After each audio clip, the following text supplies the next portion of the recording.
Durga Puja makeup look শুরু করার আগে থেকেই আমি স্কিন কেয়ার করে রেখেছি, ফেসটাকে প্রেপ করা। চলো এবার মেকআপ শুরু করা যাক। প্রথমেই মার্সের হাইড্রা গ্লো এই প্রাইমারটা ইউজ করে নেব। আর হাইড্রা গ্লোর থেকে বুঝতেই পারছো এটা একটা গ্লোয়িং প্রাইমার। আজকে ডে টাইম লুক তোমাদের সাথে শেয়ার করছি, তার জন্য কিন্তু আমাদের ম্যাট একদম বেস থাকবে। মেকআপটা মোস্টলি ম্যাট মনোক্রোম্যাটিক হবে, তাই এই প্রাইমার। নেক্সট এখানে আমি কাপস অ্যান্ড ল্যাশেসের ফাউন্ডেশনটা ইউজ করব। এটার প্যাকেজিংটা আমার ওকে লেগেছে, বাট ফাউন্ডেশনটা ভালো। আর এই ফাউন্ডেশনটার ডিটেলস রিভিউ আমি ইউটিউব এবং ইনস্টাগ্রাম শর্টসে দিয়ে দেবো, তোমরা ফলো করে দেখে নিতে পারো। আর যেহেতু ম্যাট ফাউন্ডেশন, এই ট্রিকটা সবাই মনে রাখবে। প্রথমে ফেসের একটা সাইডে ডট ডট করে অ্যাপ্লাই করবে, ব্লেন্ড করে নেবে, তারপর আদার সাইডে অ্যাপ্লাই করবে। সেই ক্ষেত্রে অন্যদিকে ম্যাট ফাউন্ডেশন বসে যাওয়ার কোনো চান্স থাকে না।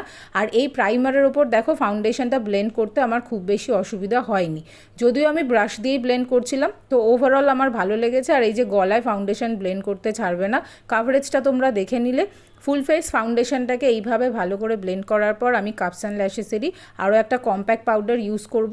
আমার এখানে ব্যবহার করা প্রত্যেকটা প্রোডাক্টেরই প্রাইস মোরাললেস 300 রুপিসের মধ্যে আছে, শুধু ফাউন্ডেশনটা 25 রুপিস এক্সট্রা।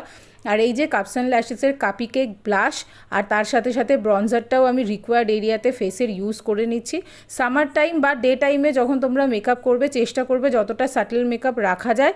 কিন্তু যেহেতু দুর্গাপুজো, আমরা বাঙালিরা তো স্যাটেল থাকবো না, তার জন্য যতই যা অ্যাপ্লাই করো না কেন চেষ্টা করবে পাউডার মেকআপের দিকে যেতে, যাতে সেটা লং লাস্টিং করে আর খুব বেশি ঘাম হলে এফেক্ট না হয়। নেক্সট কাপস অ্যান্ড ল্যাশেসের ন্যান্সি নিউড এই আইশ্যাডো প্যালেটটা থেকে আমি সবার প্রথমে ডার্ক শেড বা ব্ল্যাক শেডটা দিয়ে আইব্রোটা ভালো করে ফিল করে আছড়ে নেব। তারপর এখানে 3টে ব্রাউন শেড আর পিঙ্ক শেড দিয়ে আমি আজকে মনোক্রোম আই লুকটা তৈরি করছি। তো প্রথমে লাইট ব্রাউন শেডটা তোমরা দেখলে হালকা একটা ট্রানজিশনের কাজ করলো। এরপর একটুখানি ডার্ক ব্রাউন শেড দিয়ে আউটার কর্নার আর কিছুটা লিড অফ দ্য আইজে আমি অ্যাপ্লাই করে নেব। আর একদম লাস্টে এখানে যে পিঙ্ক শেডটা আছে এটাকে অল্প করে নিয়ে একটা ব্লেন্ডিং ব্রাশ দিয়ে আমি মোস্টলি আউটার কর্নার আর কিছুটা আপার লিডে অ্যাপ্লাই করে নেব। এরপর দেখো এইখানে যে স্কিন সর্ট অফ কালারটা রয়েছে এটা দিয়ে আমি ভালো করে আন্ডার আই এরিয়াটাকে অ্যাপ্লাই করে নিচ্ছি, যাতে এটা একটু ব্রাইটেন আপ হয়। ইনসাইটের এই আন্ডার ₹80 আইলাইনারটা এত ভালো কাজ করবে আমি ভাবতেই পারিনি। এটারও ডিটেলস রিভিউ তোমরা পেয়ে যাবে শর্ট ভিডিওতে। নেক্সট আমি মার্সের একটা লিপ লাইনার ইউজ করছি, মোস্ট প্রবাবলি 010 এটার শেড আছে, যেটা আমার শাড়ির পিঙ্ক শেডটার সাথে ম্যাচ করছে। কারণ এরপর আমরা কাপস অ্যান্ড ল্যাশেসের আরও একটা লিকুইড লিপস্টিক ইউজ করব, যেটার নাম হচ্ছে ডুগস।